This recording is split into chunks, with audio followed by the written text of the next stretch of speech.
Happy almost spring break, everyone. Yay. Anyone going somewhere exciting for next week? Where? What the hell's in Smith Rock, Oregon? Big rocks? Jesus, I thought I had no life. Computer guy, no computers in this class. There you go. Anyone else that's doing something like spring breaky? No? What? Where? Disneyland? What, do you have like a 6-year-old sister? No? Wow. The stuff that you see on TV, it's not real? Or is that all Chico State kind of kids? Yeah. No? Not Berkeley? Anyway.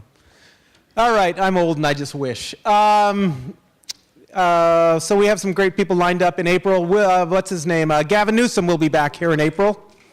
That'll be great. Neil Kashkari, who's running for governor, will be here. He's supposed to be very interesting. And a couple other people. And today, to send you off in a really good mood, before spring break, we have Will Durst is back here today. That's Will right over there.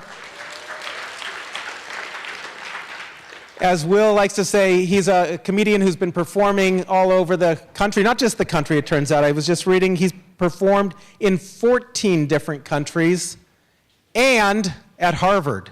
So I thought that was kind of cool, 14 countries and at Harvard.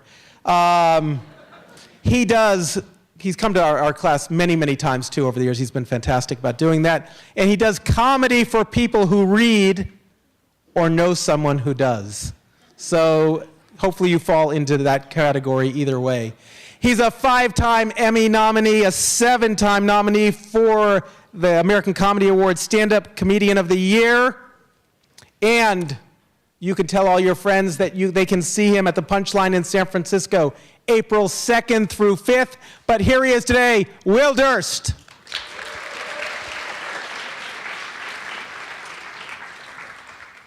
Thank you, Alan Ross, and he's an old guy, I'm an older guy. Yeah, I did Harvard, but now I'm doing Cal, which is much better. Always suck up to your crowd, that's something you learn right away. I am kind of the ultimate hyphenate.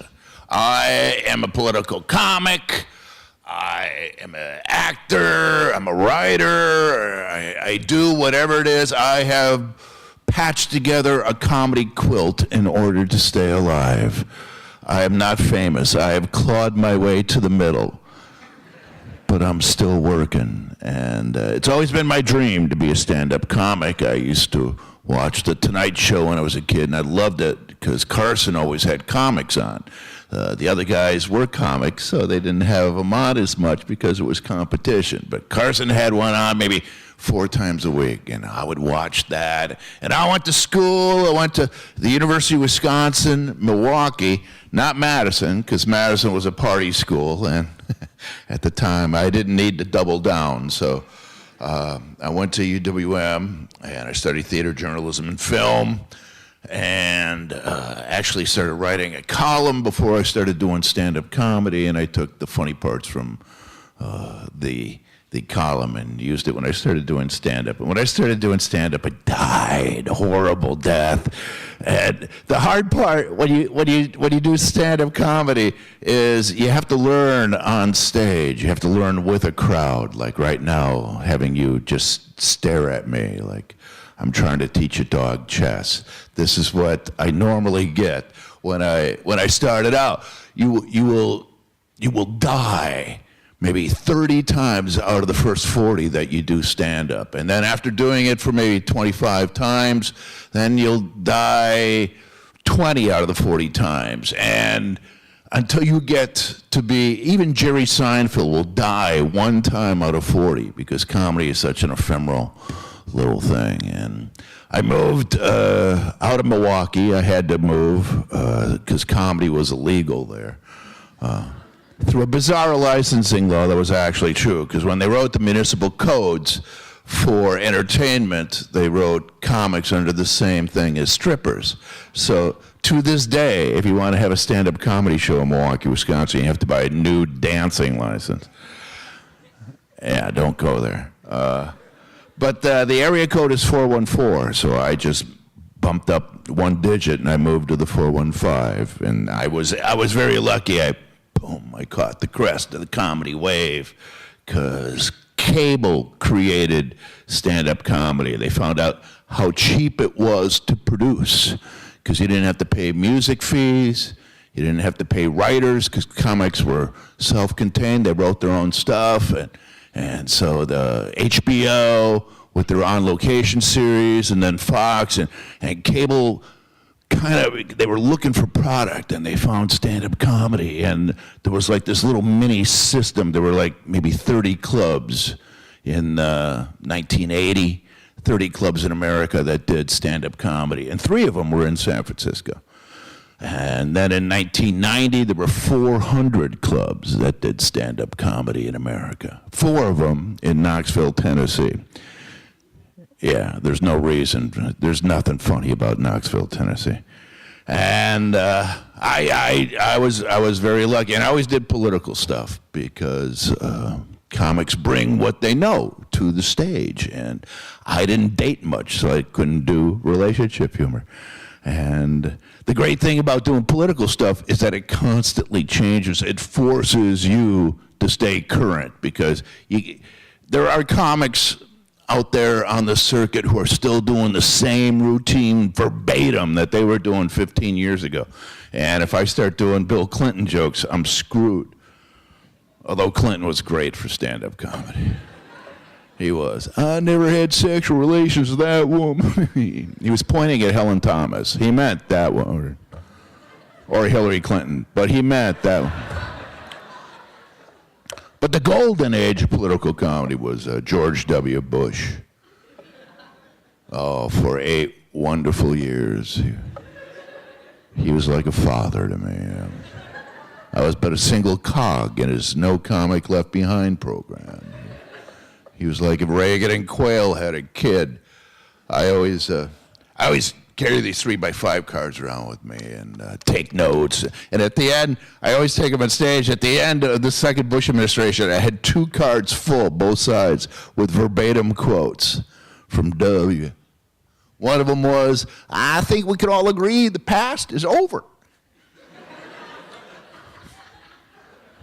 I'm in, you know. But my favorite was, the problem with the French is they don't have a word for entrepreneur. And that's why I like working colleges, because you guys know what I'm talking about. I can actually get away with that joke. The hard part of clubs is people don't go to comedy clubs to be educated. I actually had, comment cards. I actually had someone say, I didn't come here to think. So I'm screwed, and I'm too old for the comedy clubs. The average age of a comedy club audience is 18 to 35. And then, that's why the comedians reflect your generation, And I go up there, why is this bitter old man lecturing me? So the second show Friday is the worst because there's always a bachelorette party. 8 22-year-old girls, dead stage right. One's wearing a lace penis on her forehead. And I'm trying to do jokes about raising the debt ceiling. And it's not fair to her. How was your party? Well, I learned a lot. Obama was good for comedy. He was also bad because there was the racial thing. And, after 8 years of Bush and Iraq and 9/11, there was so much hope. And it's hard to mock hope. And he was also so smooth. There wasn't the hint of a whisper of a scintilla of a shadow of a scandal. Everybody tried to find something on him. Hillary tried, Bush tried, and there was nothing. He was like chamois on chrome, man. He had less friction than rayon pajamas on silk sheets in zero gravity. It was. Makes Clinton look like a chunk of concrete wrapped in Velcro, dipped in wallpaper paste. But he was, and then, they hate him so much. They just do. that the Republicans, they just blame them for everything. And it happens to every president. You know, Bush got blamed for the substandard maple syrup crop in Vermont. Bush got blamed for Katrina, which was a hurricane, for Christ's sake. Bush didn't have anything to do with Katrina. He didn't have anything to do with any response to Katrina. That was the problem. But they yell at Obama for this. You know, he got blamed for the Secret Service hooker scandal in Colombia. For Christ's sake, he doesn't party with them. Clinton had been president, well, maybe. And my favorite part of that was the hooker wanted $800, and the Secret Service agent gave her $30. And we fired him. The man has skills. Put him in charge of Pentagon procurement. Well, it happened on Obama's watch. Well, what kind of logic is that? While Bush was president, Pluto was downgraded to a planetoid. So not only did we invade the wrong country, we lost a planet. Now, I don't know nothing, but we can't afford to lose 11% of the solar system. Too many more times. It is fun having a crowd that knows what you're talking about. Oh, so election coming up because Obama's termed out, so they're already talking about 2016, and Hillary's going to run. You know, they're already calling Hillary inevitable, just like she was in 2008. You know, so this will be fun. I want Jeb Bush to run. They're talking about him running because I can trot out all my old 1992 material. Bush Clinton. And if Bush won, that would make the last 5 presidents very easy to remember in 8th grade social studies class. Bush, Clinton, Bush, Obama, Bush. It's like a club sandwich with the Bushes as the white bread. And how apropos is that? Chris Christie's obviously going to run on the Republican side, and he's too big to fail. You know, so. But that bridge thing, that just keeps coming back. You know, he's losing like a staff member a week. Not his personal chef, but a lot of staff members. If throwing people under a bus were an Olympic sport, he would have been waving from the top podium at Sochi a couple of weeks ago. Who else? Ted Cruz. I'm rooting for Ted Cruz, but I'm a comedian. Because he is crazier than Norman Bates after showering in psilocybin riddled with corn fungus. Okay, it's too much. I thought it might be, yeah. It's just... No, he's the guy who read Dr. Seuss's entire Green Eggs and Ham on the floor of the Senate and then misinterpreted the moral. Because in Green Eggs and Ham, the protagonist does not like green eggs and ham on a boat with a goat in the dark, here, there, or anywhere, Sam until he tries it. And then, turns out he likes it. And Cruz likened himself to the protagonist with Obamacare, that he tried it and he didn't like it. But he did this speech in October, which was 2 months before Obamacare had kicked in. So the guy is obviously not just confused by the point of a book aimed at kindergartners, he's also a little thrown by the space-time continuum. Paul Ryan, he's the guy that Romney picked. And where did Romney go, man? This guy disappeared. Did they fold him back and put him in the box that he came in? Because, as you know, there was so much more in the original packaging. He was a bad candidate, Romney. He lost to a black guy whose middle name was Hussein in the middle of a shitty economy. I mean, come on, that's a bad candidate.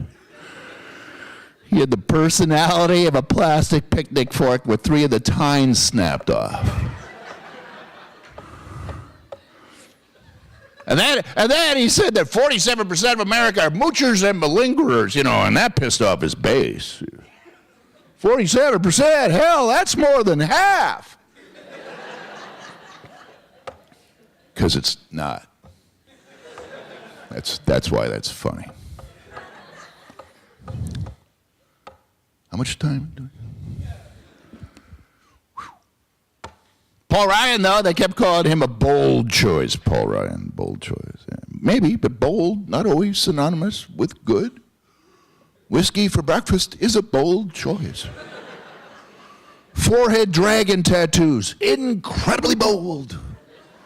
Passing an 18-wheeler on a blind curve doing 80 in the rain, really, really, really, really bold and stupid.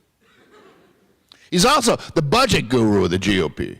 You know, he writes all these budgets and then he gives them cute little names, you know, Pathway to Prosperity, America, Roadmap to the Future. And he always replaces Medicare with vouchers, coupons, healthcare coupons, because old people love coupons, you know. I got a coupon! Only 4 more we could book the anesthesiologist. Only 3 for Kaiser. See, and then we phase in early bird organ transplants and somehow get Groupon involved. 55% off your designer colonoscopy, but we have to sell 600 by 3 p.m., so tell your friends. So I'm looking for it. It's going to be a good time for me. I don't know what Obama's going to do, man. I love the fact that they criticize Michelle for her anti-obesity program. Who's pro-obesity? The Husky Casket Corporation? Angioplasty Balloons Are Us? The Wisconsin Tourism Board? No one's going to Wisconsin for spring break, are they? Oh, man. They had the polar vortex. They had just a bitch of a winter. That's another reason why I moved down here. Except I'm so old. It's so hard, you know, growing old. Yeah. In the Midwest, you can grow old because there's young people leave, you know, so there's a lot of old people, you know. And the hard part of getting old, one of the good things is, not so much peer pressure, a lot less peers.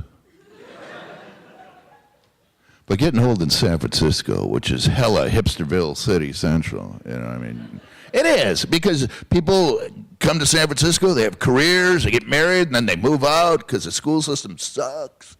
So it's constantly being flushed, you know, like the Bahama waters. It's constantly being flushed. You never see pollution in the Bahamas because they're just islands like this, and the water flushes them out. Same thing with San Francisco. But I'm not just invisible, and not just invisible to the opposite sex. That happened 15, 20 years ago. But I'm invisible to anybody under the age of 28. Man, I go into a coffee shop and tell a joke to a barista. They flip out. They have no idea what happened. To their point of view, the furniture just waddled over and initiated a conversation. Dios mío. And we expected so much from the future, man. We expected so much, and I know we got the cell phone. There's more technology in here than what sent Apollo to the moon. But labor-saving devices. We pump our own gas. We print our own movie tickets. We paw through our garbage, separating it under penalty of law.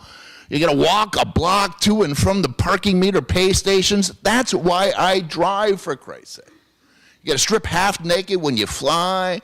You got to bag your own groceries, and God forbid you don't bring your own bag. You end up scurrying back to the car, clutching your food to your chest like a crazed looter. And now they want us to check ourselves out. Well, screw you. No wonder I'm so tired. Look at all the part-time jobs I have.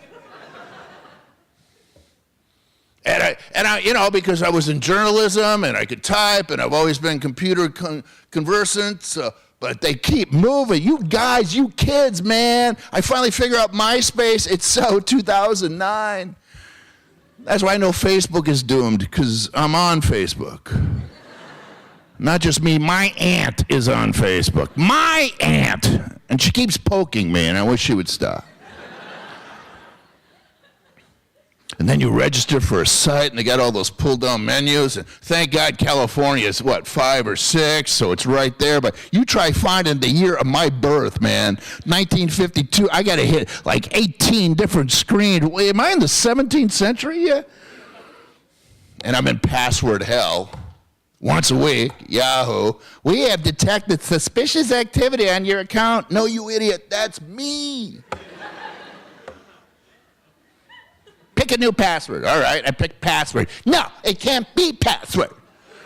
Can't be 1, 2, 3, 4, 5, 6. It can't be your wife's birthday. It has to have 6 characters, no more than 12. It's got a capital letter, non-consecutive numerals, 2 punctuation marks, and a Polynesian petroglyph. All right, how about eat shit, ampersand, die, hunting nene with a spear 2.6? No. You used that one already. Then there's a password retrievement questions, but apparently there was drunken site registration because answers, I don't even recognize the questions, for Christ's sake. Was my favorite pet as a child. Who can make that kind of judgment?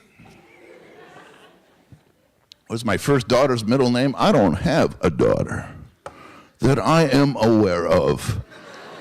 Perhaps you might want to check with the NSA.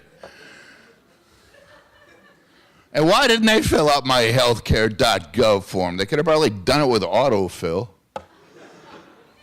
Now they're in online game rooms. Why? Because they're searching for a particular set of skills. Check around Grand Theft Auto. We need someone who can steer with his knees and still shoot hookers. And tell Mario we need more mushrooms. The NSA, man, they're checking on everybody in America. What could be more democratic than that? Everybody in America except what? One guy, Edward Snowden, the only guy in America they're not following. What are the odds? 1 in 330 million. And then Snowden goes to where? China and then Russia to escape government persecution. Which is like joining the army because you're tired of people telling you what to do.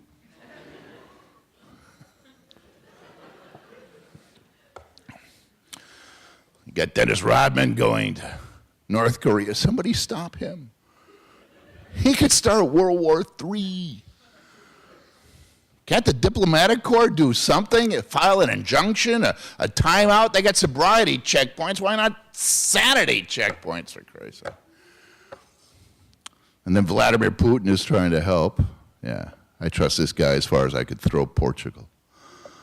Him trying to help America is as suspicious as the wet spot on a veterinarian's couch during 4th of July fireworks. Chihuahua Week. And I still think that's funny. You guys aren't buying it. Public restrooms have gotten dangerous. Who here hasn't been startled by a premature automatic flush? What was wrong with the big chrome toggle on the side? You could use your foot. It seems a lot more sanitary than sitting down and having an unrequested butt douche. I don't mind sitting on a bidet when I know I'm sitting on a bidet. And then you need an engineering degree from MIT to turn on the water at the sink. You're wandering from sink to sink, waving your hands. You chase it away in a swarm of gnats. I do have the easiest job. I watch the national news every night. I have friends who are political comics who are much smarter than I am. They're poli-sci majors from Brown and Dartmouth, and they get angry at the audience if the audience doesn't know what's happening on page 18 of the New York Times below the fold. And I realize that people have, jobs and families, and so I watch the national news. That's my barometer. I figure if it's on the national news, everybody knows about it. And how many people thought of Lost with Malaysia 370? I mean, yeah. Didn't you just think there's a guy on an island and he's pushing a button every hour and Giant magnet brought the plane down. But national news is so sad because all the ads are for Flomax and Prevacid and Lipitor and Cialis, people with clogged pipes and leaky pipes and pipes that need extending. It's like a plumbing outreach program. And they're not 30-second ads. They're at least a minute, sometimes two, because they're required by law to include all the bad stuff that can happen. And they don't want to freak you out, so they try to slide by in this perky monotone.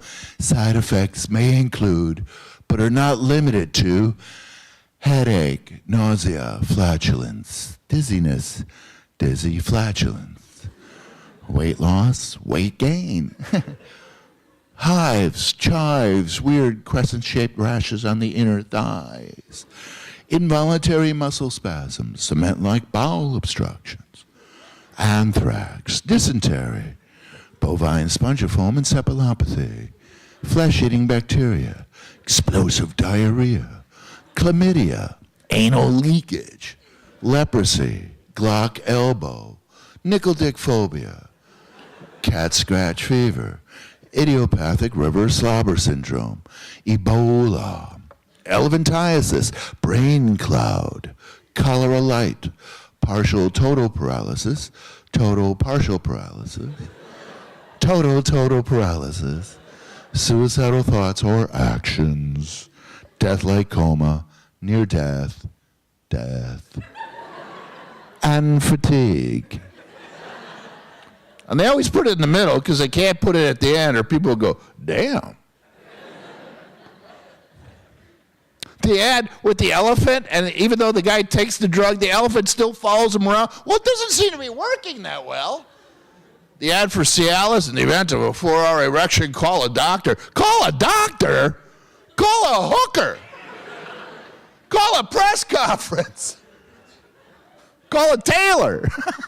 Call the Vatican. It's a miracle.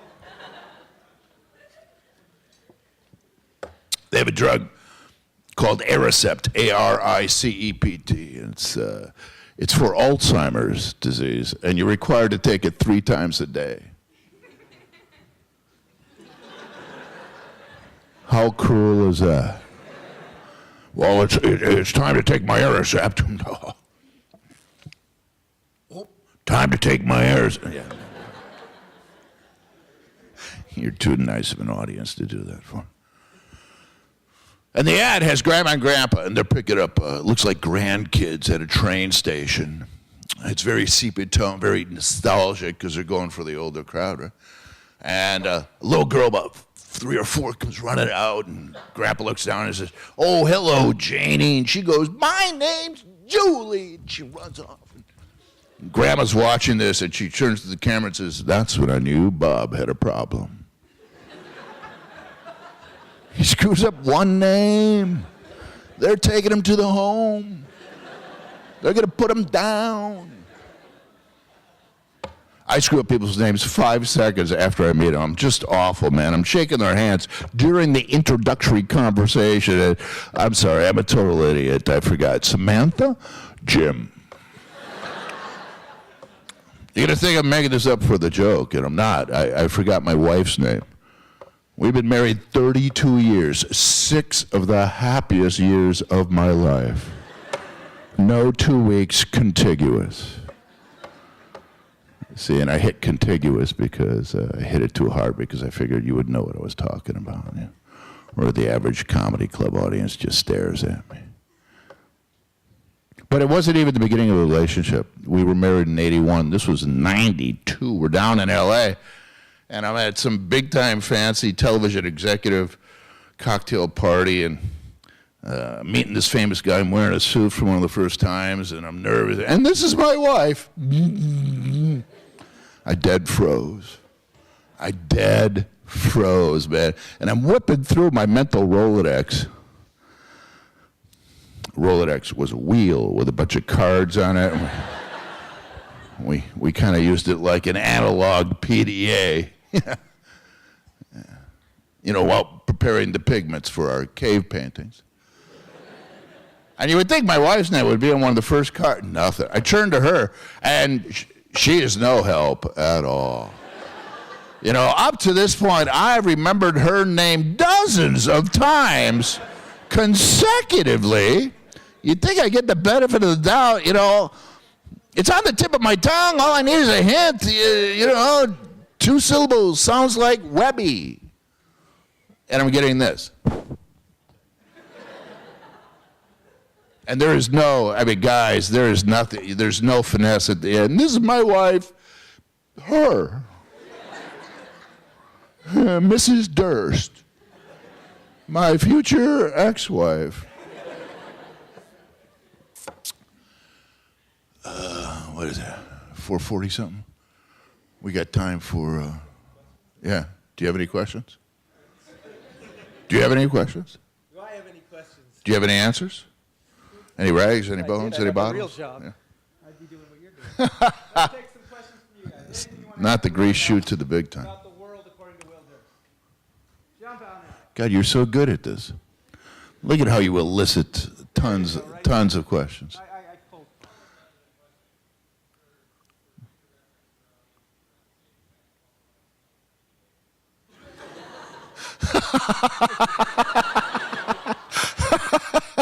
Yeah. Yeah, it's like the contact list in your cell phone. You knew what it was, though, didn't you? Yeah, okay, yeah. Not public display of affection. That's not what I'm talking about. Thanks. All right, don't be shy. Dodgeball? Come on, dodgeball. This could be it. Having him up here trying to elicit questions, no idea. Look at the lost look at his face. You guys are really letting him down. One time, I got to perform for President Clinton. And this was right after 9/11. And he was doing, it was a benefit for Barbara Boxer and another comedian that put together. We were going to be 3 comics and we were going to perform, but he was late because he's always late. Bill Clinton, they actually said Bill Clinton time. They had a little thing that it would just add a half hour or 45 minutes. Clinton time. So it was supposed to be like an hour show. You know, the MC was going to do 10, 15, the middle act 20, and then the headliner does 30. Well, the whole show got contracted to like 20 minutes. So I'm going on last, and Clinton's sitting right, you know, second row like there. It's at the Fairmont, one of those rooms, and he's drinking a glass of water, and I did a joke, boom, and I made him laugh so hard he spit water through his nose. Yeah. The joke was, because this was after Bush, you know, 9/11, and the joke was, where was Cheney? You know, we know where Bush was. Oh, we can't tell you where Cheney was. Cheney was in a bunker. We have no idea. If we knew, we couldn't tell you, but we don't know. And where was Bush? Oh, he was in an airplane on his way to Louisiana. He was going to refuel before coming back to D.C., due east in the 33rd degree northern latitude. Big 747 says Air Force One on the side. Can't miss it. Only plane in the sky, except for the one bringing the Bin Laden family home. That didn't go over well. And then I did the joke, you know, when they had that whole anthrax scare, you know, they had Bush opening Cheney's mail. And that's when I saw Clinton take a joke, so I hit the punch, boom, and he went, so I gave the former president of the United States a sinus douche. That was the best part. Most embarrassing was, well, as I said here today. But might have been a gig I did in East San Jose. It was the first night that we're going to start a regular comedy series, because when you start doing comedy, you don't end up doing weeks at clubs. You don't start right out. That's where you end up. You end up doing one-nighters. And this was a country western club. And they had one of those corrals, you know, with the rough-hewn wood around the stage. And then there was a long 40-foot bar dead right, and at the end of that bar there was a bowling alley. And there was maybe 20 tables out here, and it might have been 10, 12 people in the audience. And it was one of those things where you didn't need the luxury of time to look back and laugh, because you know you were in just an awful, yeah, got heckled from the bar. They had They had a dress code that was scotch taped. They had a paper plate, felt tipped, and then the plate was scotch taped to the door so you could see the dress code. And number 7 was all knives must be sheathed. And sheathed was spelled wrong. Spelled with 3 E's. So I knew I was in trouble. Go ahead. Thank you for coming.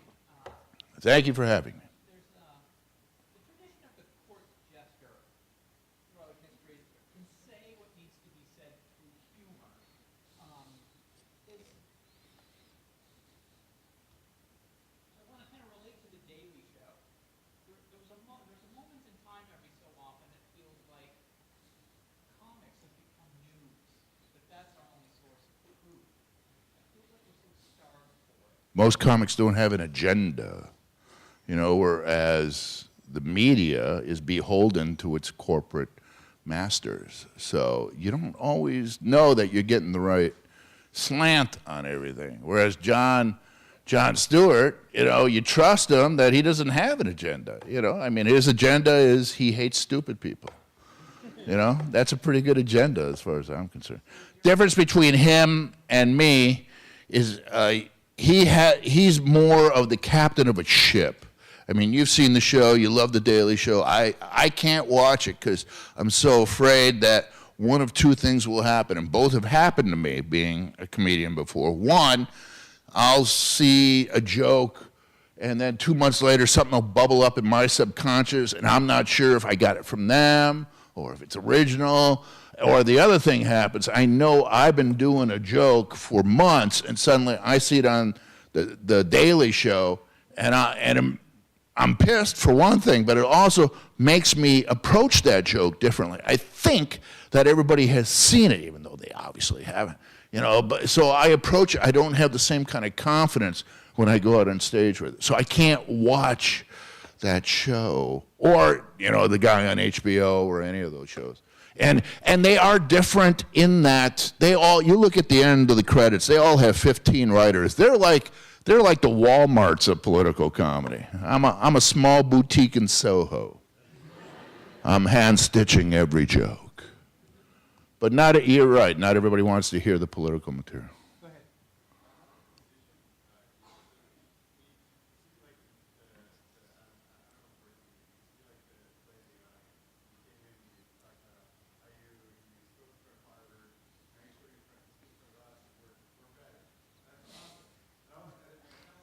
It's true, too.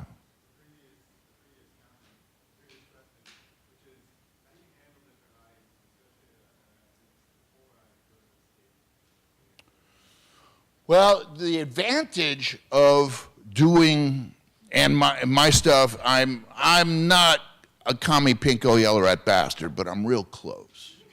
I'm a lefty guy, and that's why I love the right, because with the right everything is black or white. They see no shades of gray.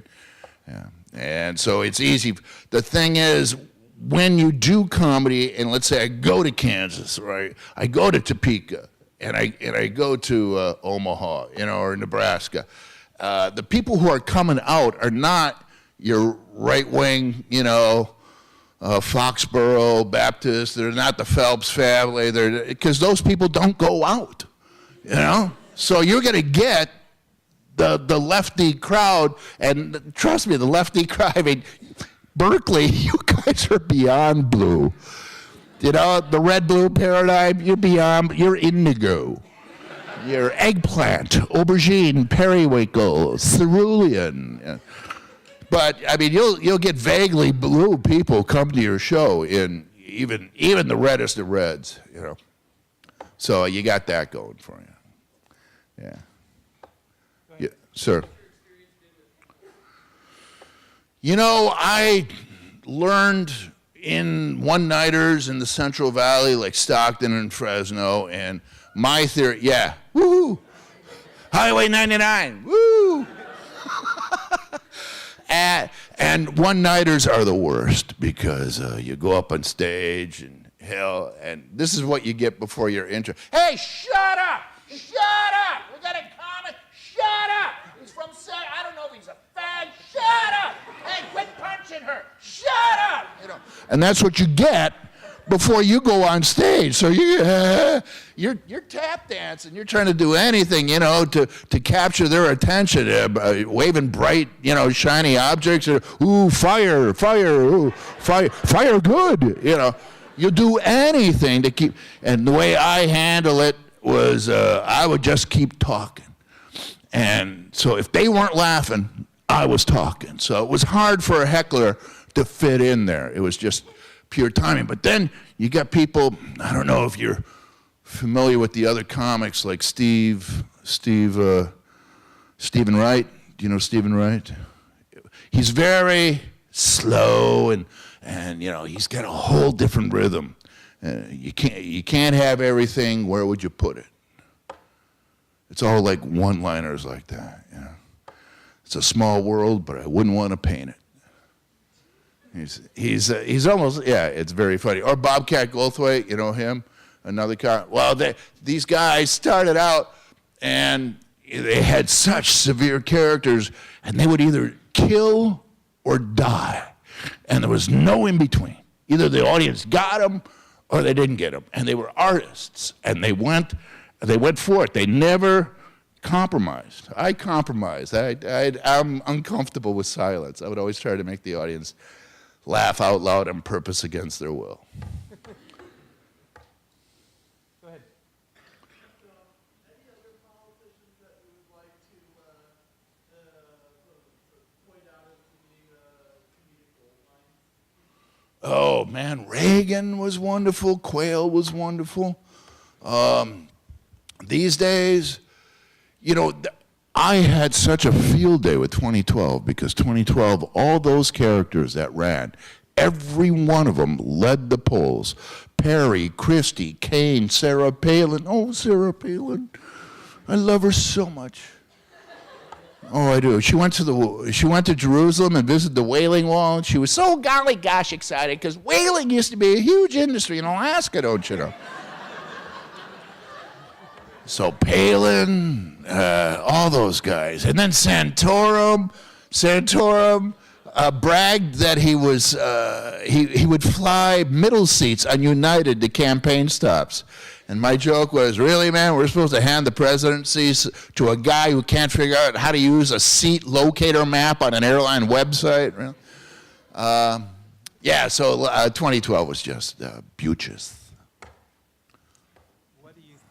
We had a speaker saying, oh, thank you very much. Oh, I appreciate that. Is that how that works? A speaker I was telling you about recently, Gary South, talked about the Republican Party is in such trouble coming up, either on the national level, especially in California, where they almost don't exist in terms of being able to get anyone elected on a statewide basis. So, I mean... Well, they painted microphone. They painted themselves into a corner, unfortunately, Republicans, because the Tea Party, and the Tea Party, we're taking our country back from the black guy. And that's pretty much, that's what they're looking for, There are some people who are never going to get used to the fact we're being governed by a black guy living in public housing. And they're paying attention. Yeah, no, they're still there. And also, abortion and gay rights. And that's one of the things about gay rights, how it's changed in 5 years. 5 years, it's changed so much. And why? Because all that group of old people who were dead set against gay marriage, now they're just dead. And the kids don't care. You guys don't care about black or white or gay or straight. You're focused in this way. So you're focused on the important stuff, like who's going to pop for the $400 bottle of Grey Goose in the VIP section at the club. And it's good to see priorities screwed on straight. Right here. Oh, yeah. And no matter what you think of his policies, you got to admire his ability not to get involved in them. He's not just a lame duck, he's a quadriplegic platypus. Yeah. He was born in Kenya. No, he wasn't. He was born in Honolulu, in a manger. We all know that. Yeah. And he's lost, Because that first term, you could just say, well, you know, he's a facilitator. He brings people together, and these people don't want to be brought together. But the last, I mean, come on, dude, settle. You gotta. The problem is he has no or else, you know? Because you look past history. I mean, presidents knew so much about their enemy, and you follow his lead, or else what? Or else Michelle gives you a stern look. Joe Biden pats you on the back less heartily. What was your line about us Democrats in a spine? Oh, the Democrats. Why do you think the Democrats were so intent on passing the stem cell bill? They're depending on that research to generate a spine.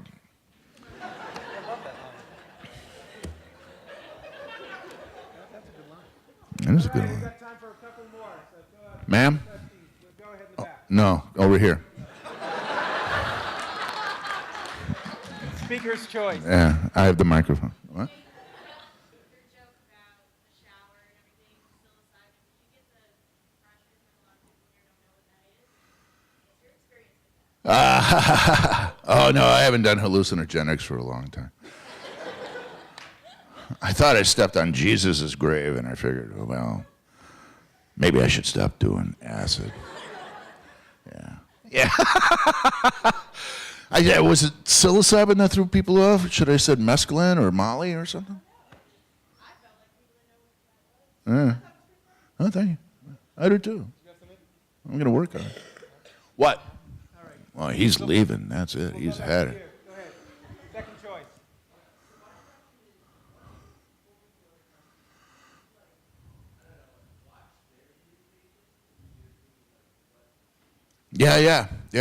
Yeah. Well, everybody's fascinated about America, and you can use big names.